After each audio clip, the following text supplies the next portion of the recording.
In March 2016, a precision planting sales rep stood in front of his colleagues and called Walter Hoffman, 69 years old, 38 years farming McLean County, Illinois, resistant to change. He said Walter was planting 800 acres with nostalgia. 6 weeks later, Walter's neighbor's $280,000 precision planter stopped working on day one of the planting window. Firmware conflict. Support line, 47 minutes on hold. Nearest USB drive, 45 miles away.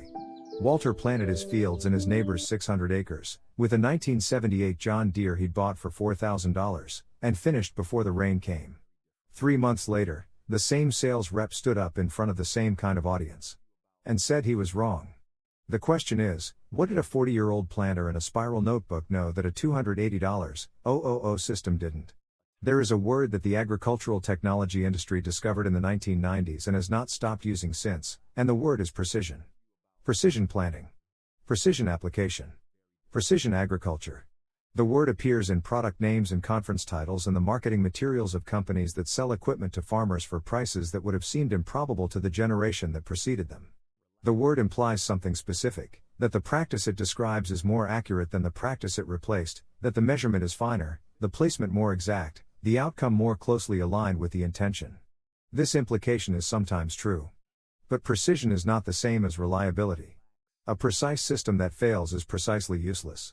A system that places seeds with electronic exactitude until the software update conflicts with the field computer and the row units lock at 2 p.m. on the 4th day of planting is not, in the practical sense that matters to a farmer with 800 acres and a 3-week window, a precise system. It is a system that was precise until it wasn't. Walter Hoffman had been planting corn and soybeans in McLean County, Illinois for 38 years, and he had a different understanding of precision. His understanding was mechanical. It was the accumulated knowledge of 3 decades of calibration and adjustment and where management on a 1978 John Deere 7000 planter that he had bought used for $4,200 in 1986 and had modified over 30 years into something that placed seeds with a consistency that his neighbors found, depending on their disposition, either admirable or irritating. In the spring of 2016, when the precision planting software on his neighbor's $280,000 planter failed during the critical planting window, Walter Hoffman planted his fields in his neighbor's fields with the 1978 John Deere 7000. The seeds went in at the right depth. At the right spacing. In the right conditions. On time. This is the story of how a 40-year-old machine did what a $280,000 machine could not, and who said it was impossible, and what happened when the impossible turned out to have already happened. Jacob Hoffman had farmed 600 acres in McLean County for 40 years, and he had the specific orientation toward machinery that men of his generation developed not from preference but from necessity. Machines were things you understood completely, because the alternative, depending on someone else to understand them for you, was a vulnerability that a farm could not afford. He had bought his first new planter in 1959, a John Deere 494, and had spent the first summer with it in a state of careful, systematic attention, watching what it did and what it failed to do and why. He kept a notebook. Not a formal log, just a spiral-bound notebook with dates and events and observations, the kind of record that a careful man kept because he understood that memory was unreliable over a farming lifetime and that the patterns only became visible when the observations were written down. Walter had grown up with the notebooks on the shelf in the machine shed and with his father's orientation toward the machines, the particular quality of attention his father brought to anything mechanical. The way he could hear a change in an engine note or a planter's meter and identify what it meant before it became a problem. A machine that is attended to, his father told him once, when Walter was perhaps 12 years old and was watching Jacob adjust the seed disc on the 494, will tell you what it needs before it needs it. A machine that is not attended to will tell you what it needed after it's broken. Walter had carried this instruction through 38 years of farming. He had kept notebooks since his first season with the 7000. The notebooks were on the shelf in his machine shed, 30 years of them, the same place Jacob's notebooks had been. He had never been fully certain whether his attachment to the 7000 was the right mechanical choice or a form of loyalty to the instruction his father had given him. He had concluded, over time, that these were not entirely different things. Walter Hoffman drove his fields in the last week of April the way he drove them every spring, slowly, in the pickup, stopping every half mile to press his thumb into the soil and feel what the soil was telling him. He was 69 years old, lean and deliberate, with the particular movements of a man who has learned that speed in the field produces errors that slowness would have avoided. His hands were large and permanently marked with 38 years of Illinois soil and machinery grease. He was looking for two things: soil temperature and soil structure. Walter's planting threshold was 55 degrees at planting depth, 5 degrees above the agronomist's standard recommendation, because he had learned over 38 years that the seeds planted at 50 degrees produced uneven emergence, the early germinators establishing before the late germinators and creating the competition between plants of different sizes that agronomists called variable emergence and that Walter called a problem he could avoid by waiting 5 more days. His neighbor Brad Kowalski planted at 50 degrees because the agronomist said 50 degrees and because Brad had a new $280,000 Precision Planting Excel 2020 planter with individual row unit motors and real-time seed spacing sensors and a field computer that generated reports Brad's agronomist could review from an office in Bloomington. When you had spent $280,000 on a planting system, the psychological pressure to use it at the earliest possible moment was significant. Walter pressed his thumb into the soil in the second field and looked at the temperature probe. 52 degrees. Not yet. He got back in the pickup and drove to the next stop. The 1978 John Deere 7000 was, in its factory configuration, a reasonably accurate planter for the standards of its era, capable of placing seeds at specified intervals with a coefficient of variation acceptable for corn yields of 100 to 130 bushels per acre. It was not, by the standards that precision planting technology had introduced by 2016, a precise system. Walter had not accepted the factory configuration. He had spent 30 years modifying the 7000, incrementally, with the specific and carefully considered modifications of a man who understood a machine's failure modes and addressed them one at a time. New seed discs with tighter tolerances. A rebuilt seed tube system with smoothbore tubes that reduced seed bounce. A custom down pressure adjustment that maintained consistent seed placement depth across varying soil conditions. And the reed switch monitoring system. His son had helped him wire it in 2009, not a wireless Bluetooth system but a simple reed switch on each row unit that sent a signal to a dashboard display when the meter failed to drop a seed at the expected interval. The system was built from components that cost $340 total for all 16 rows. The wiring ran along the toolbar and conduit that was zip-tied at irregular intervals and had been repaired twice. The dashboard display was a custom panel that housed 16 LED indicators and an audible alarm that activated when any row showed a skip. It did not generate reports that an agronomist could review from an office in Bloomington. What it did was tell Walter, in real time, whether each row was planting. The skip rate on his modified 7000, measured at the end of each season by counting plants per length and comparing to intended population, was consistently below 1.2%. The precision planting sales representative who called on Walter Hoffman's farm was named Kevin Marsh, and he was 31 years old and had been selling precision planting technology for 4 years, since graduating from the University of Illinois with a degree in agricultural business. He was good at his job. He knew the products well, he knew the agronomic literature on precision planting's yield benefits, and he had a natural facility for the kind of conversation that moved a farmer from awareness to consideration to purchase. He had visited Walter Hoffman's farm 3 times in 3 years, and on each visit he had been received politely and had departed without a sale. The first visit, in 2014, Walter had asked questions that were more technically detailed than Kevin usually encountered, and had said at the end that he was not yet persuaded the yield benefit in his specific conditions justified the capital cost. The second visit, in 2015, Kevin had brought customized yield projections. Walter had looked at them and asked, "What's the downtime profile?" Kevin had not had a good answer. The third visit, in February 2016, Kevin came prepared. He described Precision Planting's 24-hour support line, its parts network, its firmware update protocol. Walter listened and then said, "Brad Kowalski's Excel 2020, what happens if the firmware update that comes out in April conflicts with the field computer he installed last fall?" Kevin was quiet. This was a specific question about a specific scenario that suggested Walter had information about known issues that Kevin had not shared. "That would be an unusual scenario," Kevin said carefully. "The firmware updates are tested for compatibility." "I read the technical bulletins," Walter said.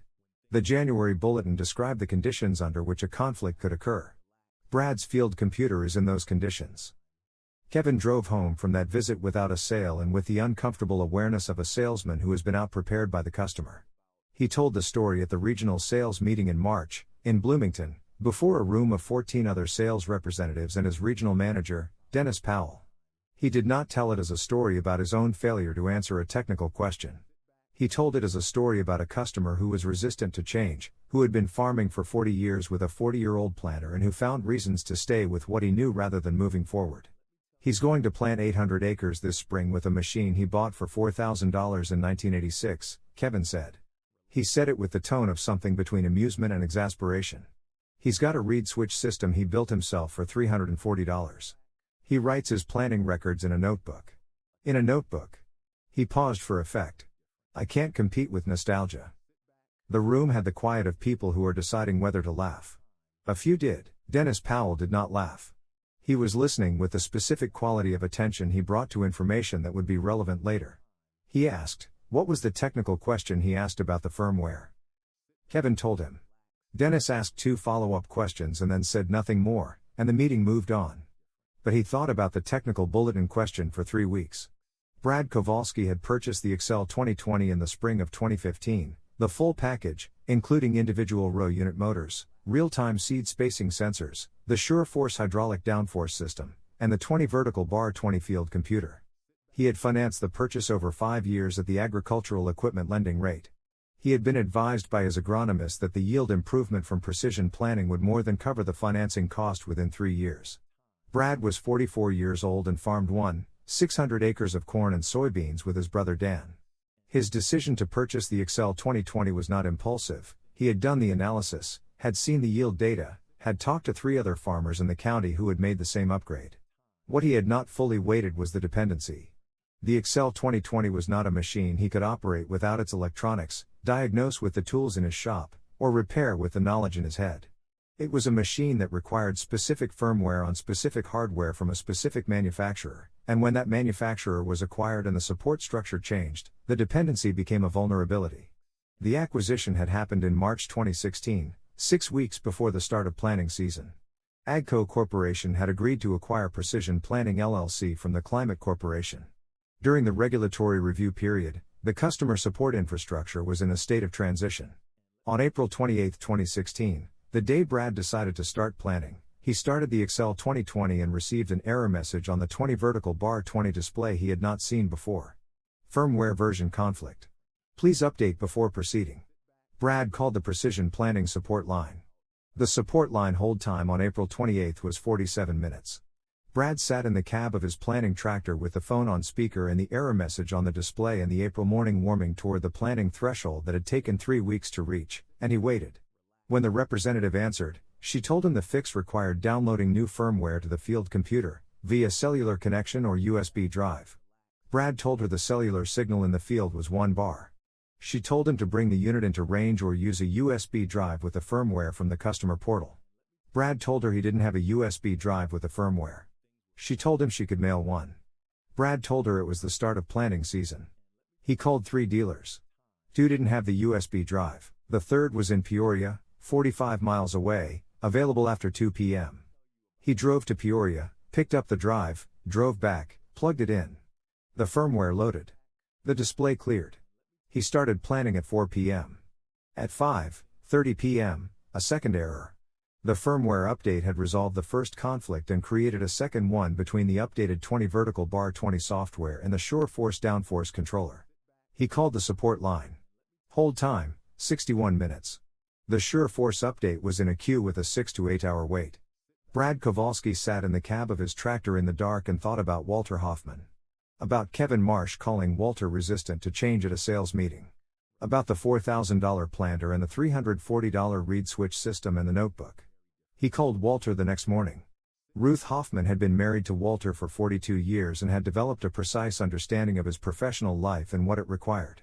She understood that the planting window, the 3 weeks in late April and early May when the soil conditions and the calendar aligned, was the axis around which the entire agricultural year turned. Everything before it was preparation. Everything after it was consequence. She understood that Walter's relationship with the 7000 was not primarily sentimental. It was there because it worked and could be made to work and could be understood and maintained and repaired by the person operating it, without recourse to a support line in a different state. She had listened to the conversation with Kevin Marsh in February, the one about the firmware compatibility matrix, with the quality of attention she reserved for conversations that would be relevant later. She had understood what Walter was pointing at, that the reliability of a system in normal conditions was not the same as the reliability of a system in the conditions that actually existed. She also understood something that Walter had not mentioned but that she had inferred from the way he described the March sales meeting, that Kevin Marsh had told the story of their kitchen table conversation to a room of other salespeople, in a way that made Walter the subject of something close to mockery. She told Walter what she had heard through the county's agricultural community network, which was efficient and comprehensive and had reached her within a week of the March meeting. Walter was quiet for a long time. He told the room you couldn't compete with nostalgia, Ruth said. He did, Walter said. Does that bother you? It will bother him more, Walter said. Ruth had been married to him for 42 years. She understood what this meant. You're going to let the spring be the answer, she said. I'm going to plant my fields, Walter said. And if Brad needs help, I'm going to help him. What the spring is will be what the spring is. Dennis Powell had been in agricultural sales management for 22 years and had developed, over that time, the specific skill of distinguishing between customers who resisted technology because they didn't understand it and customers who resisted it because they understood it better than the salesperson. The story Kevin Marsh had told at the March regional meeting had bothered Dennis for 3 weeks, because the technical question Walter Hoffman had asked, about the firmware compatibility matrix in the January technical bulletin, was the kind of question that suggested the second category. And the kind of question that suggested the second category deserved a different response than the kind Kevin had given it. He had pulled the January technical bulletin the week after the meeting. Walter's specific scenario, a field computer manufactured with a particular hardware revision, running a firmware version that predated the current compatibility matrix, was described in the bulletin as a potential risk condition. The bulletin recommended a pre-season firmware audit for affected units. The pre-season firmware audit had not been communicated to customers. Dennis had raised this with the product support team in March. The response was that the bulletin was available on the customer portal and that customers were expected to review technical bulletins for equipment they owned. On April 29, the day after Brad Kowalski's first support call, Dennis received a flag from the customer service system showing 2 extended hold time support events for the same unit in the same day. He pulled the call records. He then called Kevin Marsh. Walter Hoffman's scenario, Dennis said. The firmware conflict he asked about in February. It happened. Kevin was quiet. How many units in your territory have the hardware revision affected by this issue? Dennis asked. Kevin had to look it up. 11. Call all 11 today, Dennis said. Offline update procedure, from the dealer technical portal. Not the customer portal. He paused. And set up a time for me to visit Walter Hoffman. I want to have a conversation I should have had in March. Walter drove to Brad's farm on the morning of April 29 and spent 2 hours with the 20 vertical bar 20 system and the Sure Force controller and the technical bulletin that Brad had printed from the customer portal. What Walter found was not a mystery. The firmware conflict between the updated 20 vertical bar 20 and the existing Sure Force controller was described in the technical bulletin, with a resolution procedure requiring the downloads to be applied in a specific sequence. The customer portal had not made the sequence clear. The Sure Force update queue was showing a 6 to 8 hour wait. At the bottom of the technical bulletin, in the section labeled Alternative Resolution Procedures, was a note, for field personnel with direct USB update capability, the Sure Force firmware can be updated using the offline update file available through the dealer technical portal. The dealer technical portal, Walter said. Not the customer portal. The dealer has an offline update file that doesn't require the queue. Brad called his dealer. The file arrived by email. Walter applied it in the correct sequence, Sure Force first, 20 vertical bar 20 confirmation second, system restart third. The display cleared. Try it, Walter said. Brad started the system. All green. Row unit motors initialized. Sure Force controllers calibrated. It's running, Brad said. For now, Walter said. Kevin Marsh received Walter Hoffman's email on April 30th. The email was 3 paragraphs. The first described the firmware conflict and the resolution procedure Walter had found in the technical bulletin. The second noted that the resolution was in the documentation but had not been communicated to customers, and described the 47-minute hold time, the 61-minute hold time, the 45-mile drive to Peoria, and the 6 to 8 hour queue as the cost of that communication failure. The third paragraph said, I mentioned the firmware compatibility risk at our meeting in February. You described it as an unusual scenario. It happened to 11 operations in this county. I thought you should know. Kevin read it twice. Then he thought about what he had said at the March sales meeting, about nostalgia, about the notebook, about the $4,000 planner. He had said it in front of 14 colleagues and his regional manager. He had said it as a story about a customer who was behind the times. He had said it the week after Walter had accurately predicted, from reading the technical bulletin, the exact failure mode that had stopped 11 planters in April. He called Brad Kowalski. The 7000 Walter has, Kevin said. Has it been running? Since April 28, Brad said. He started when his soil hit 55 degrees and he hasn't stopped. When my system went down, he fixed it and kept going. How is his skip rate? Brad was quiet for a moment. Lower than mine when mine is working. Kevin called Dennis Powell. I owe Walter Hoffman an apology, Kevin said. Yes, Dennis said. Start with a meeting. The planting window in McLean County in 2016 opened on April 25 and ran, according to Walter's forecast-based assessment, to approximately May 9 before an extended wet period. Walter began planting on April 28, one day after his soil hit 55 degrees. He planted his 800 acres of corn ground in 5 days, the 7,000 running from sunrise to sunset, Walter stopping at each end to check the seed tube condition and the meter function and the row unit operation. The reed switch monitoring system showed 3 skip events over the 5 days. 2 were seed bridging in the hopper. 1 was a worn seed disc. Each event was logged in the notebook: date, time, row number, cause, resolution, minutes lost. On May 3, Brad called again. The SureForce firmware update had introduced a new issue. The downforce calibration cycle was taking 45 to 60 seconds instead of 8 to 12. On a field with frequent direction changes, this was adding 15 to 20 minutes per hour of lost planting time. Brad had called the support line. Hold time, 38 minutes. The representative said a fix was in development, to be released by May 12. May 12 was 3 days after the end of Walter's projected planting window. How much ground do you have left? Walter asked. About 600 acres, Brad said. Dan's been running the old 1770 NT we kept as backup, but he broke a coulter this morning. Walter looked at his schedule. He had 240 acres of soybean ground to plant, but soybeans had a longer window. Leave the soybeans for now, Walter said. Come help me finish the corn today. Then we'll run the 7,000 on your remaining ground. Brad Kowalski drove to Walter's farm on the morning of May 4 in the state of mind that comes from 3 days of technical problems during the most important 2 weeks of the agricultural year. He helped Walter finish the last 80 acres of corn ground that day, driving the grain cart while Walter ran the 7,000. It was the first time in 2 years that Brad had been in a field with the 7,000 in operation, and he watched it with the specific attention of someone who has been thinking hard about planning machinery for the past week. The 7,000 was not a quiet machine. The finger pickup meters produced a distinctive rhythmic sound, the click of the seed fingers engaging and releasing, 16 times per row unit at planting population. The sound was regular and even when the planter was working correctly and irregular when it was not. Walter's ear was calibrated to this sound. He knew within seconds when a row was changing character, before the reed switch alarm activated, because the sound told him. The alarm was a confirmation, not a warning. The warning was the sound. You listen to it, Brad said, during a fuel stop. I listen to everything, Walter said. My system has sensors for every row. I can see on the display if a row is dropping below population. I know what your system can do, Walter said. Mine tells me the same thing, in a different form. But you have to listen actively, Brad said. The display tells you automatically. The display tells you what happened, Walter said.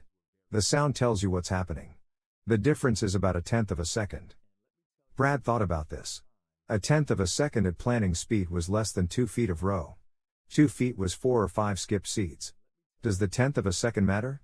Brad asked. Usually not, Walter said. But it's the kind of thing that matters when it matters. Walter ran the 7,000 on Brad's remaining 600 acres from May 5 through May 8. He ran it at the same pace he ran it on his own ground, the pre-dawn checks, the systematic end-of-pass inspections, the notebook entries, the skip event response. The only difference was the field conditions. Brad's fields had more surface residue, and Walter adjusted the row cleaner settings on the second field when the residue was interfering with seed placement. The adjustment took 12 minutes. He noted it in the notebook. On May 7, the soil temperature dropped 2 degrees due to a frontal passage. Walter changed the planting speed, from 4.5 miles per hour to 3.8 to maintain consistent seed tube performance in the slightly cooler and firmer soil. He made the adjustment based on the sound of the planter and the feel of the steering wheel and 38 years of knowing what McLean County soil did when the temperature changed during planting. He noted the adjustment in the notebook. On May 8, he finished the last of Brad's corn ground at 7:15 p.m., with the last of the usable planting weather before the extended wet period. Brad was standing at the field edge when Walter brought the planner in. "How did it go?" Brad asked. "3 skip events," Walter said.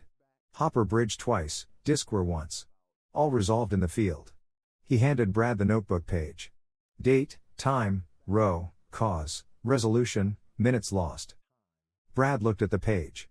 Small and precise handwriting. The notation system was unfamiliar but readable. "What's the population variance?" Brad asked. "I'll count it when the plants are up," Walter said.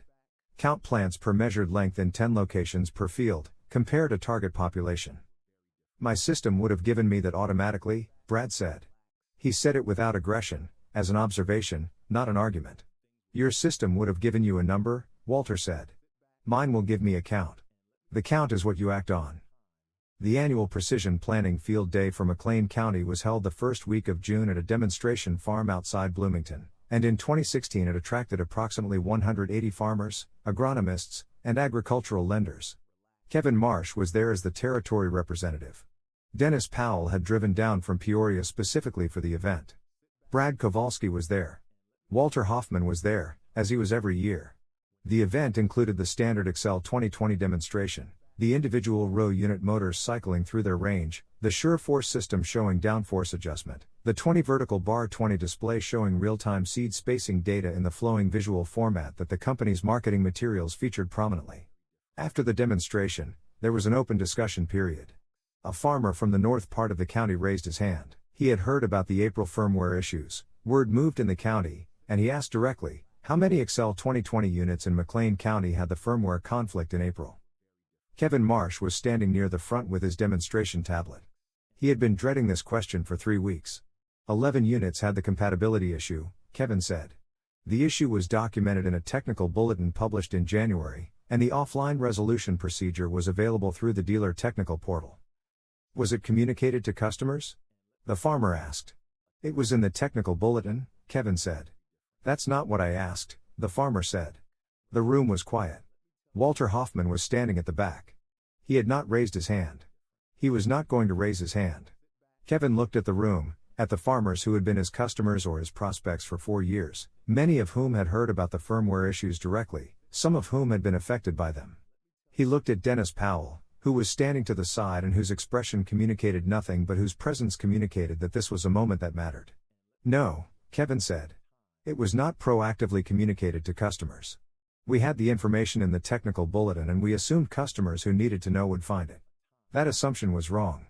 11 operations in this county didn't find it, and those operations lost planning time during the critical window because of that failure. He paused.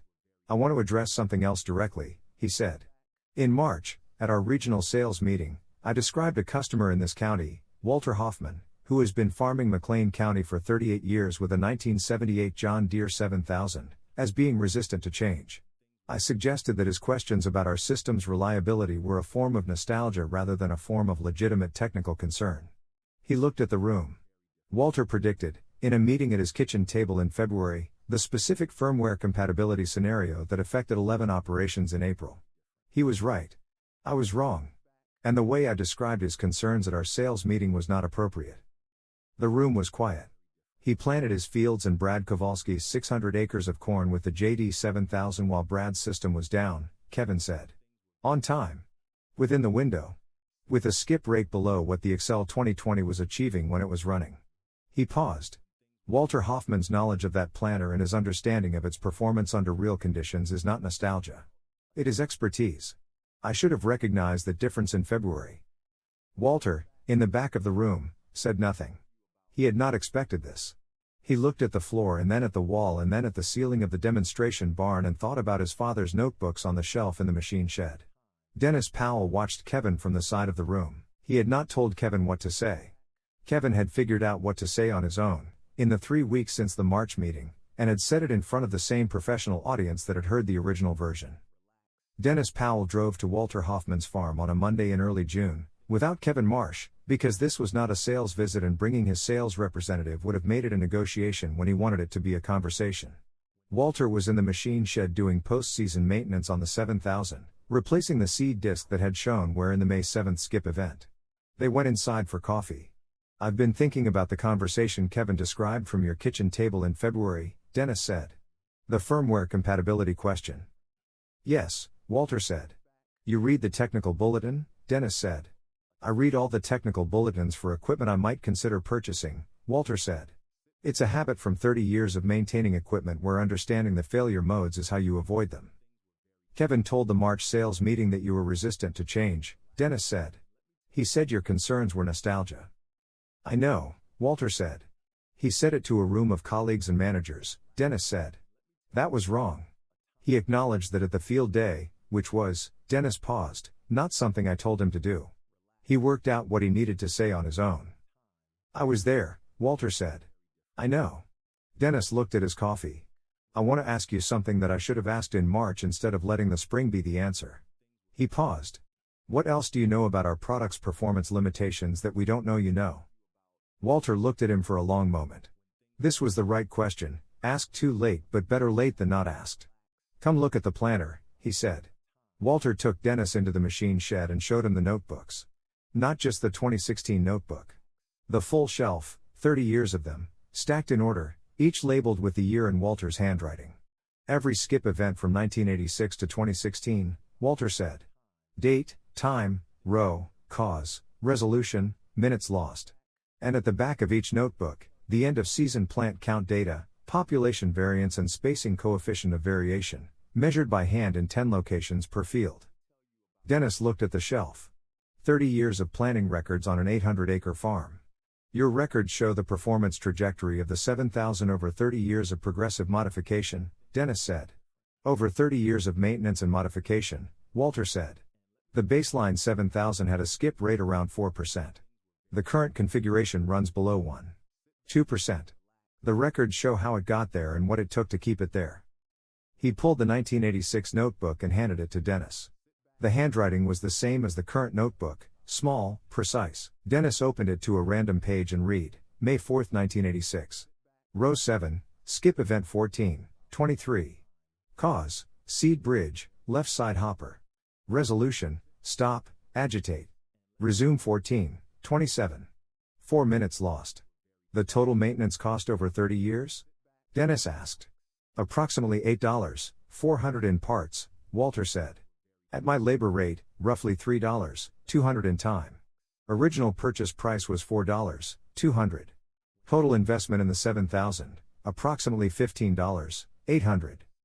And the Excel 2020 system cost $280, 000, Dennis said. A $280, 000 system that isn't working during the planning window has a marginal productivity of 0, Walter said. The question is what a system that reliably works costs. Not what a system costs. Dennis was quiet for a long time. He looked at the notebooks. At 30 years of planning records that his company's engineers had no equivalent of for mechanical systems. I want to use these records, he said.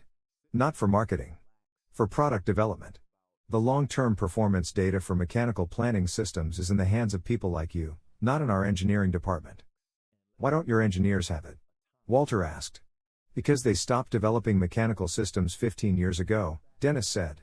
The focus shifted entirely to electronic systems. The long-term performance knowledge for mechanical systems exists in individual farmers with individual notebooks, and we've never thought to ask for it. Walter looked at him steadily. In February, Kevin told me the Excel 2020 was more precise than anything mechanical. Coefficient of variation 4% versus my 7 to 9%. That's accurate in optimal conditions, Dennis said. In the conditions that actually exist in April in McLean County, Walter said, when the operator has been running for 12 hours and the support line is 47 minutes on hold, in those conditions, what's the coefficient of variation? Dennis did not have a good answer. Nobody had measured it.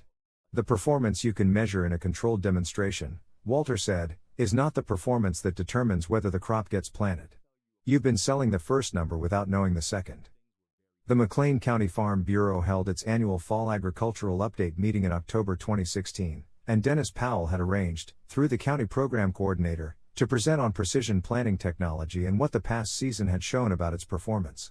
Dennis stood at the front of the room with a presentation he had spent 3 weeks preparing and that he had reviewed once with Kevin Marsh and once with Walter Hoffman. He described the April firmware conflict, the 47-minute hold time, the 61-minute hold time, the drive to Peoria, the 6 to 8 hour queue. He described the impact on 11 operations in the county. Then he said, in February of this year, Walter Hoffman told our sales representative, in a meeting at Walter's kitchen table, that the specific firmware conflict scenario was a risk based on the January technical bulletin. Our representative told Walter it was an unusual scenario. It was the scenario that happened 3 months later. He paused. Walter was right. We were not. A farmer in the third row raised his hand. His name was Ed Schulte, and he was 53 years old and had farmed in McLean County for 30 years and had purchased an Excel 2020 in the spring of 2016 and had been one of the 11 affected by the firmware issue. Mr. Powell, Ed said. What's actually better, the Excel 2020 or Walter's 7000? It was the question Dennis had been expecting and had prepared to answer honestly.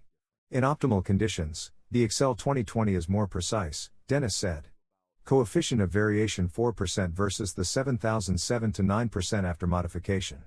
The yield impact in optimal conditions is approximately 2 bushels per acre in favor of the Excel 2020. And in the conditions that actually exist? Ed said. We don't have that data, Dennis said. That's part of what I'm here to tell you. We have demo data. We don't have long-term field performance data under variable conditions.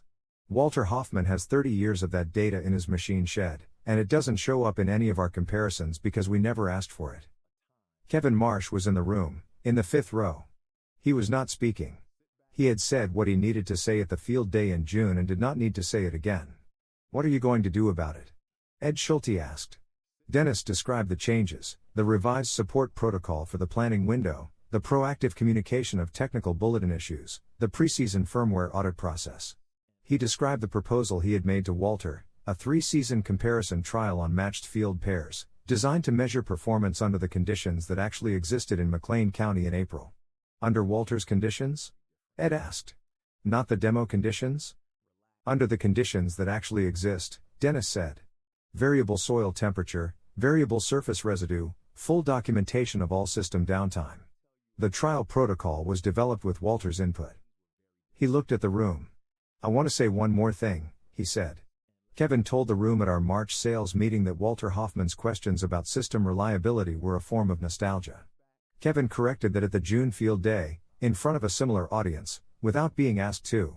That correction was Kevin's decision and it was the right decision. What Walter was doing was not nostalgia. It was the specific, long-term knowledge of how a machine performs in real conditions. That knowledge is worth more than our demonstration data, and we should have been asking for it rather than dismissing it. Walter was in the 5th row. He said nothing. He had not planned to say anything. The spring had been the answer. Ruth Hoffman sat at the kitchen table in October 2016 and did the calculation she had been building toward since February.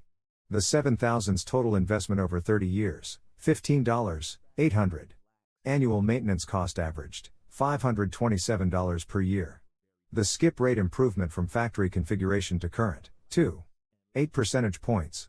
The yield impact at current corn yield levels, approximately 3.4 bushels per acre. Over 800 acres, 720 bushels per year. At the 5-year average corn price, approximately $10,400 per year. The 7000 had been paying for its precision improvement since approximately the 4th year of the modification program. She then calculated the Excel 2020 economics. Purchase price $280,000, financed at current rates, $51,000, and financing cost over 5 years. The yield improvement from the Excel 2020's demonstrated coefficient of variation improvement, approximately 2 to 4 bushels per acre in typical conditions. Over 800 acres at current price, approximately $6, $100 to $12, $200 per year. Similar yield improvement. $280, versus $15, $800 in total investment. She added the planning delay cost from the spring of 2016. Brad Kowalski had lost, by his own estimate, 8 to 10 days of optimal planning conditions on approximately 400 acres. At the yield penalty for late planning in McLean County, approximately 1 bushel per acre per day, the cost was $1.500 to $3.800. The Excel 2020 had cost Brad more in one delayed planning season than the 7000's entire 30-year modification program had cost Walter. She showed Walter the calculation at dinner. Walter looked at it for a long time. The Excel 2020 is better than the 7000 when it's working, he said. I know, Ruth said. That's in the numbers too. Show me, Walter said. She pointed to the yield improvement comparison. In optimal conditions, The Excel 2020 would produce approximately 1 additional bushel per acre over the 7000's current performance. Approximately $800 per year on Walter's acreage. $800 per year improvement, Walter said. Over a 5-year financing period, $4,000 against $280 in capital cost, Ruth said. The yield math has never worked, Walter said. The yield math has never been what people were buying it for, Ruth said. They were buying the data. The agronomic management capability. The competitive pressure to be seen as a modern operation. She paused. Those things have value too. They're just not in the yield math. Walter thought about this. Dennis Powell is building a long-term performance dataset. He wants to run a comparison trial over 3 seasons. What did you say? Ruth asked. I said yes, Walter said. On the condition that the full data is published. Not just the parts that favor the Excel 2020. He agreed? He agreed, Walter said. Ruth looked at the calculation on the table. He's a different kind of salesman than Kevin, she said. Kevin changed too, Walter said. The field day speech was his own. Nobody told him to say it. What does that mean? Ruth said. It means he started asking questions before he ran out of answers, Walter said. Same as Dennis. Just a few months later. The comparison trial that Dennis Powell and Walter Hoffman designed ran for 3 seasons, 2017, 2018, and 2019, on matched field pairs at Walter's farm and on an independent research farm in Livingston County operated by the University of Illinois Extension Service. The trial was designed to answer the question Walter had asked at every sales visit and in the machine shed. What is the performance differential between the Excel 2020 and the modified 7000 under the conditions that actually exist in central Illinois in April? The protocol included variable soil temperature from 50 to 60 degrees, surface residue conditions from light to heavy, days with and without operational interruptions, and full documentation of all maintenance events, support calls, and system downtime for the electronic system. The results, published in the University of Illinois Extension Service Bulletin in the fall of 2019, showed.